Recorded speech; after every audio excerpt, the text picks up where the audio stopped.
സംസ്ഥാനത്തെ ആരോഗ്യ സർവകലാശാലയ്ക്ക് കീഴിലുള്ള കോളേജ് യൂണിയൻ തിരഞ്ഞെടുപ്പുകൾ ഇത്തവണ SFIക്ക് വലിയ വിജയമാണ് ഉണ്ടായത്. ഞാനിപ്പോൾ കോഴിക്കോടാണുള്ളത്. കോഴിക്കോട് മെഡിക്കൽ കോളേജിൽ SFI UUC അടക്കം 10ൽ 8 ജനറൽ സീറ്റിലും വലിയ വിജയം കൈവരിച്ചിരിക്കുകയാണ്. നമുക്കൊപ്പം ഇവിടുത്തെ SFIയുടെ ആളുകളൊക്കെ ചേരുന്നുണ്ട്. അത് തന്നെ UUC ആണ് പരിചയപ്പെടുത്താം. നമുക്ക് SFIയുടെ UUC ആണ്. മാത്രമല്ല മുൻ മന്ത്രി KT ജലീലിൻ്റെ മകൾ കൂടിയാണ് KT സുമയ്യ. ഇത്തവണ വലിയ വിജയമാണ് SFIക്ക് മെഡിക്കൽ കോളേജിൽ ഉണ്ടായിട്ടുള്ളത്. അതായത് 23 വർഷങ്ങൾക്ക് ശേഷം ആദ്യമായിട്ടാണ് SFI ഇവിടെ യൂണിയൻ പിടിച്ചെടുക്കുന്നത്. അപ്പോൾ ഇത്രയും കാലം യൂണിയനിൽ ഒരു സീറ്റ് പോലും ഇല്ലാതെ SFI ഇവിടെ പൊരുതി നിൽക്കുകയായിരുന്നു. കൃത്യമായ രാഷ്ട്രീയം പറഞ്ഞുകൊണ്ടും കുട്ടികളോട് കൃത്യമായി സംവദിച്ചുകൊണ്ടുമാണ് ഇവിടെ SFI നിലനിന്ന് പോകുന്നത്. ഇപ്രാവശ്യം ഏതായാലും ഞങ്ങൾ യൂണിയൻ പിടിച്ചെടുക്കണമെന്ന ഒരു ഉദ്ദേശത്തോടു കൂടി തന്നെയാണ് ഇറങ്ങിയത്. ആ ഉദ്യമം വിജയം കൊണ്ടു എന്നുള്ളതിൽ ഞങ്ങൾ ഏറെ സന്തോഷിക്കുന്നു. ഇൻഡിപെൻഡൻസ് എന്നൊരു സംഘടനയായിരുന്നു ഉണ്ടായിരുന്നത്. അത് ഒരു 23 വർഷത്തിന് ശേഷമാണ് SFI തിരിച്ചു വരുന്നത് എന്നൊരു പ്രത്യേകത കൂടിയുണ്ട്. അതെ. ഇൻഡിപെൻഡൻസ് എന്ന് പറയുന്ന ഒരു അരാഷ്ട്രീയ കൂട്ടായ്മയാണ് ഇവിടെ ഇത്രയും കാലം യൂണിയൻ ഭരിച്ചിരുന്നത്. അവർ ഒരു ABVP, MSF, KSU പോലെയുള്ള സംഘടനകളിലെ അവരുടെ അതേ രാഷ്ട്രീയ ചിന്താഗതിയുള്ള ആളുകൾ ഒപ്പം എല്ലാവരും കൂടി നിന്ന് ഉണ്ടാക്കിയൊരു മുന്നണിയാണ് ഇവർ. പക്ഷേ ഒരു ആൻറ്റി SFI എന്നുള്ള ഒരു വികാരം കുട്ടികളിൽ ജനിപ്പിച്ച് ഇവിടെ പൊളിറ്റിക്സ് ഒന്നും വേണ്ട, ഈ മിൽമ ബൂത്തിനപ്പുറത്തേക്കുള്ള കാര്യങ്ങൾ ഞങ്ങളെ ബാധിക്കുന്ന കാര്യമല്ല എന്നൊക്കെ കുട്ടികളെ പറഞ്ഞ് കബളിപ്പിച്ചിട്ടാണ് ഇത്രയും കാലം യൂണിയൻ അവർ ഭരിച്ചിരുന്നത്. കാര്യം എന്താണെന്ന് വെച്ച് കഴിഞ്ഞാൽ നമ്മൾ ഒരു ഡോക്ടർ സമൂഹമാണ്. തീർച്ചയായിട്ടും ഈ മിൽമ ബൂത്തിനപ്പുറത്തുള്ള നടക്കുന്ന കാര്യങ്ങളിലും നമ്മൾ ബോധവാന്മാരായിരിക്കണം. അവിടെ നടക്കുന്ന കാര്യങ്ങളെക്കുറിച്ചും നമ്മൾ ചർച്ച ചെയ്യേണ്ടതായിട്ടുണ്ട്. പക്ഷേ ഇവർ എന്താ ചെയ്തിരുന്നതെന്ന് വെച്ചാൽ അതൊന്നും നമ്മൾ ബാധിക്കുന്ന കാര്യമേ അല്ല എന്ന് പറഞ്ഞ് കുട്ടികളെ ഭയങ്കരമായിട്ട് അരാഷ്ട്രീയരാക്കുന്ന രീതിയിലുള്ള ഒരു പ്രവർത്തനമാണ് അവർ ഇതുവരെ കാഴ്ചവെച്ചിട്ടുണ്ടായിരുന്നത്. തീർച്ചയായിട്ടും അത്തരത്തിലുള്ള ഒരു അത്ര രീതിയിൽ പ്രവർത്തിച്ചിരുന്ന ഒരു സംഘടന, ഒരു കൂട്ടായ്മ ഇവിടെ പരാജയപ്പെട്ടു എന്ന് പറയുന്നത് ഈ ജനാധിപത്യ മൂല്യങ്ങൾക്ക് കൂടി അതൊരു വലിയ വിജയം തന്നെയാണ് എന്ന് തന്നെ പറയേണ്ടിയിരിക്കുന്നു. UUC ആയിട്ടാണ് തിരഞ്ഞെടുത്തിരിക്കുന്നത്. ഒരു മെഡിക്കൽ സ്റ്റുഡൻറ്റ് കൂടിയാണ്. അപ്പം ഈ സംഘടനാ പ്രവർത്തനത്തിൽ നേരത്തെ തന്നെ സജീവമായിരുന്നു. എങ്ങനെയാണ് സംഘടന രംഗത്തൊക്കെ വരുന്നത്? ഞാൻ സംഘടനാ പ്രവർത്തനത്തിലൊന്നും സജീവമായിരുന്നില്ല.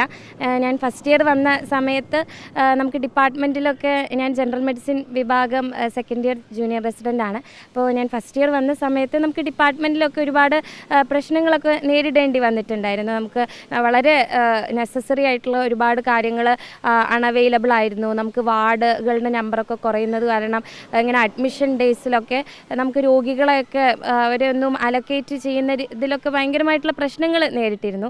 അപ്പോഴാണ് ഞാൻ ഓർത്തത്, നമ്മൾ ഒരാളായിട്ട് നമുക്ക് ഈ പ്രശ്നങ്ങളൊന്നും സോൾവ് ചെയ്യാൻ പറ്റില്ലല്ലോ. ഒരാളായിട്ടൊരു പരാതി കൊടുത്തത് കൊണ്ടൊന്നും നടക്കാൻ പോകുന്നില്ല. അപ്പോൾ SFIയെ പോലെ ഉള്ള ഒരു സംഘടനയുടെ ഭാഗമാവുകയാണെങ്കിൽ തീർച്ചയായിട്ടും നമുക്ക് ഈ പ്രശ്നങ്ങളൊക്കെ മുന്നിലോട്ട് കൊണ്ടുവരാൻ കഴിയും എന്ന് ആലോചിച്ചതുകൊണ്ട് ഞാൻ ഇവിടുത്തെ യൂണിറ്റ് സെക്രട്ടറി ആയിരുന്ന യദു കൃഷ്ണൻ അവനെ കോണ്ടാക്ട് ചെയ്യുകയും അങ്ങനെ ഒരു മെമ്പർഷിപ്പ് എടുക്കുക എന്ന് മാത്രമേ ഉണ്ടായിരുന്നുള്ളൂ.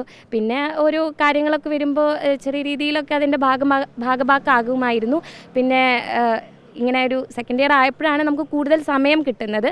ഒരു ജൂനിയർ റെസിഡൻറ്റിൻ്റെ ഒരു കോഴ്സിൽ സെക്കൻഡ് ഇയർ ആകുമ്പോഴാണ് നമ്മൾ കുറച്ചും കൂടെ ഫ്രീ ആവുന്നത്. അപ്പോൾ ആ സമയത്ത് ഇങ്ങനെ യൂണിയൻ്റെ കാര്യങ്ങളിലൊക്കെ എന്താ പറയുക, യൂണിയൻ നമുക്ക് ഇപ്രാവശ്യം പിടിച്ചെടുക്കണം എന്നുള്ള രീതിയിൽ യൂണിറ്റ് കമ്മിറ്റിയിൽ നിന്നൊരു നിർദ്ദേശം വന്നപ്പോൾ അതിനോടൊപ്പം ഈ ഒരു ചരിത്രത്തിൻ്റെ ഭാഗമാക്കാകണം എന്ന് ഞാനും തീരുമാനിക്കുകയാണ്. ഉപ്പയെ സംബന്ധിച്ചിടത്തോളം രാഷ്ട്രീയ രംഗത്ത് വളരെ സജീവമായിട്ടുള്ളൊരു വ്യക്തി കൂടിയാണ് KT ജലീൽ. നിരവധി വിഷയങ്ങൾ നിരന്തരം ഇടപെടുന്ന വ്യക്തി കൂടിയാണ്. അപ്പം ഉപ്പയുടെ രാഷ്ട്രീയവും പ്രവർത്തനമൊക്കെ തന്നെ നിരീക്ഷിക്കാറുണ്ട്. അതൊക്കെ തന്നെ ഒരു പ്രചോദനമായിട്ടുണ്ട്. തീർച്ചയായിട്ടും ഉപ്പയുടെ രാഷ്ട്രീയം, ഞാൻ 2ാം ക്ലാസ്സിൽ പഠിക്കുമ്പോഴാണ് എൻ്റെ ഉപ്പ ആദ്യമായിട്ട് MLA ആവുന്നത്.